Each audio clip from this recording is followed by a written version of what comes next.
Good morning, students. I hope you are well at your side. Today we will continue our chapter number 4, electoral politics. Our today's topic is what is our systems of elections, कि हमारे यहाँ election का system क्या है. तो can we say that Indian elections are democratic? Yes, Indian elections are democratic because in India the ruling party may be stand in opposition in next election, कि एक जो रूलिंग पार्टी है जो government में है वो पार्टी अगले elections में हार भी सकती है, और जो इस बार जो अपोजिशन में है वो नेक्स्ट इलेक्शंस में वो रूलिंग पार्टी भी बन सकती है, गवर्नमेंट में आ सकती है. तो that is prove that India the elections are held in democratic way. To answer this question, let's take a look at how elections are held in India. लोक सभा and Vidhan Sabha assembly elections. Lok Sabha के election और विधानसभा के elections को assembly elections कहते हैं. जो लोकसभा के इलेक्शंस हैं उनको लेजिस्लेटिव असेंबली इलेक्शन कहते हैं, और जो विधानसभा के इलेक्शन हैं उनको स्टेट लेजिस्लेटिव असेंबली इलेक्शन कहते हैं. लोकसभा और राज्यसभा के member, the Lok Sabha and Rajya Sabha constitute the parliament. So the member of Lok Sabha and Rajya Sabha are called the member of parliament MP. लोक सभा के मेंबर को MP कहेंगे, मेंबर ऑफ पार्लियामेंट कहेंगे, और स्टेट लेजिस्लेटिव असेंबली को MLA कहेंगे, member of legislative assembly, state legislative assembly. So they are held regularly after every 5 years, and after 5 years the term of all elected representative comes to an end. 5 year के लिए इनके elections होते हैं. 5 year के बाद में जब tenure complete हो जाता है, तो आफ्टर कंप्लीट टेन्योर कंप्लीट होने के बाद the representative comes to an end, उनका कार्यकाल समाप्त हो जाता है और वो वापस से एक नॉर्मल सिटीजन बन जाते हैं. द लोकसभा और विधानसभा स्टैंड्स डिजॉल्व. जब टेन्योर कंप्लीट हो जाता है देन लोकसभा एंड विधानसभा भी डिजॉल्व, वो डिजॉल्व हो जाती है, भंग हो जाती है. फिर न्यू इलेक्शंस के थ्रू न्यू जो लोकसभा और राज्य विधानसभा है वो नई बनती है. Elections are held in all constituencies at the same time, either on the same day or within a few days. India is a large country, India is a vast country. तो India में जो elections होते हैं वो कई step में होते हैं. अभी हाल ही में जो लोकसभा इलेक्शन हुए वो 6 स्टेप में हुए हैं. ऐसे ही स्टेट जो लेजिस्लेटिव असेंबली हैं, विधानसभा में भी उनके इलेक्शन सेम डे में भी हो सकते हैं, और इन ए फ्यू डेज, एक इंटरवल से एक कुछ स्टेप्स में भी हो सकते हैं. This is called a general elections. ये जो इलेक्शंस होते हैं एमपीज के और एमएलएज के, इन इलेक्शंस को जनरल इलेक्शंस कहते हैं. आम चुनाव, इनको जनरल इलेक्शन कहते हैं. Why these are called general election? Because in these elections the general people are take participate. इनमें जो सामान्य लोग हैं वो इनमें पार्टिसिपेट करते हैं, जो यूनिवर्सल एडल्ट फ्रेंचाइजी के थ्रू बनती है.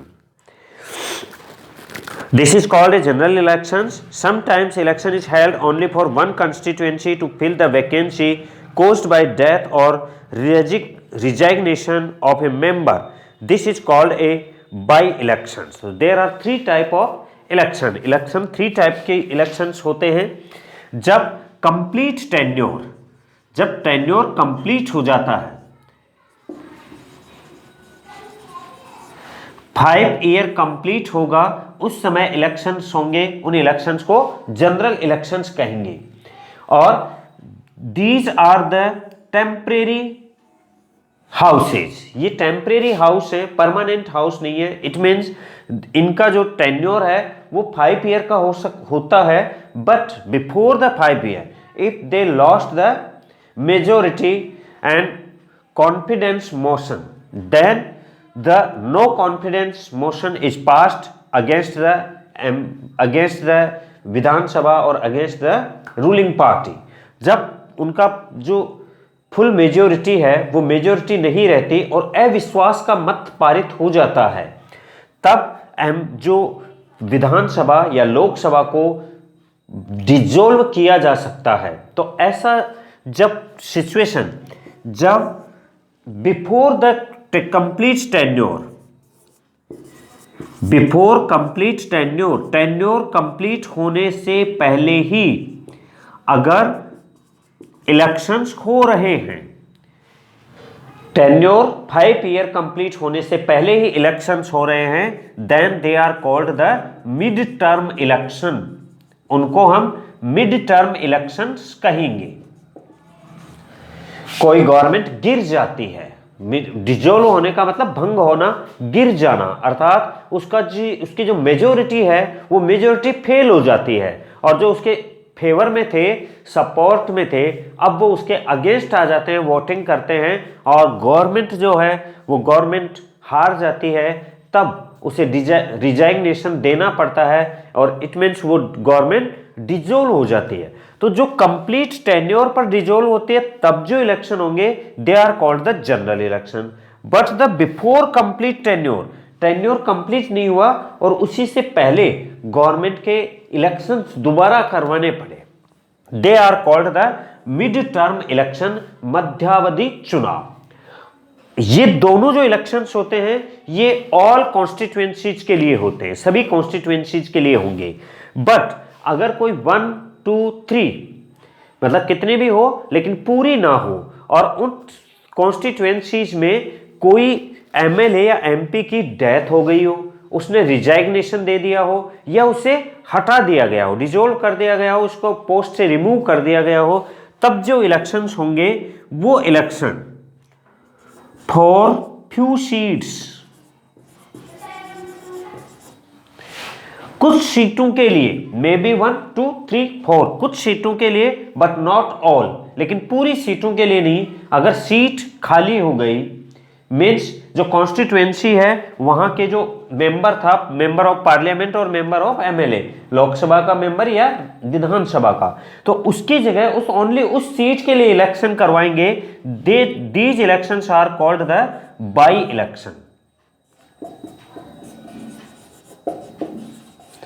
ये हैं आम चुनाव, ये हैं मध्यावधि चुनाव के बीच में चुनाव हो रहे हैं, पूरा टेन्योर नहीं हुआ। और ये बाई इलेक्शन से इसका मतलब उपचुनाव कि उस जगह पर हो रहे हैं जहां पर कोई सीट है वो वेकेंट है।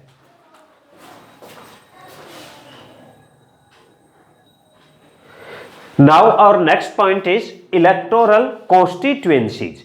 तो इलेक्टोरल कॉन्स्टिट्यूएंसीज का मतलब है एक एरिया जहां के वोटर्स जो हैं वो किसी पर्टिकुलर मेंबर ऑफ पार्लियामेंट या मेंबर ऑफ लेजिस्लेटिव असेंबली को वोट कर सकते हैं। फॉर एग्जांपल कि इन इंडिया लोकसभा के इलेक्शंस में लोकसभा जो सीट्स हैं वो सीट्स हैं 543 members are elected and 2 members are nominated by the president of India. तो 543 मेंबर्स जो इलेक्टेड हैं उनके लिए इलेक्शंस होंगे। इट मींस इन इंडिया को जो ऑल इंडिया है उस इंडिया को 543 कॉन्स्टिट्यूएंसीज में डिवाइड करेंगे, इतने एरिया बनाएंगे और इतने मेंबर वहां से जीत कर आएंगे, मतलब इतनी जगह पर इलेक्शंस होंगे। लोकसभा सीट्स 543। अब बात करें हम स्टेट लेजिस्लेटिव असेंबली और लोकसभा की सीट से ही हम अगर राजस्थान के उस रेफरेंस में देखें तो in Rajasthan there are 25 seats of Lok Sabha की 25 सीट्स हैं।